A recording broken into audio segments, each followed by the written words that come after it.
गाडीचा आपला झटके दिले, ओके ब्रेक ब्रेक, हे बघ चालू कर, कन्फ्युज होऊ नको, क्लच दाब पूर्ण, चालू कर, फर्स्ट गिअर घे, हा परत वेळ घे, जे आता मगाशी आपण ट्राय केलं तेच कर, बस सोड ब्रेक, व्हेरी गुड, आलं लक्षात. अशा कंडिशनला अशा पद्धतीने हँडल करायचं, ओके. हा आता पण गाडी का आपली थांबली ह्याच्यावरती थोडस विचार केलं तर बेटर राहील. का थांबली जरा सांगू शकते रिझन? क्लच नाहीये, गाड्यांची स्पीड, आपल्या गाडीची जी स्पीड होती ना खूप कमी झालेली. ऍक्च्युली प्रॉब्लेम लक्षात असू दे तुझ्या, आपल्या गाडीची स्पीड आहे ना खूप कमी झालेली, त्यामुळे गाडी बंद पडली.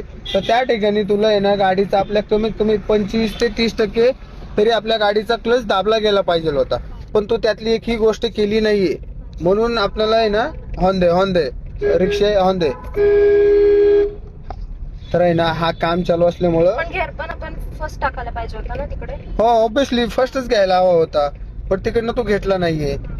फर्स्ट ही घ्यायलाच हवा होता, कारण कसं आहे ना आधीच्या आधी समोरच्या गाड्यांचा स्पीड बघायचा, आपल्या गाडीचा स्पीड चढतोय आपण, चढायला आहे, तर त्या ठिकाणी आपल्या गाडीचा स्पीड किती आहे, गेअर कुठला आहे, ह्याची रिस्पॉन्सिबिलिटी ठेवायची थोडीशी, मग ड्राईव्ह करायचं. गाठ चढत असताना आपल्या गाडीचा स्पीड आणि गेअर खूप इम्पॉर्टंट असतो.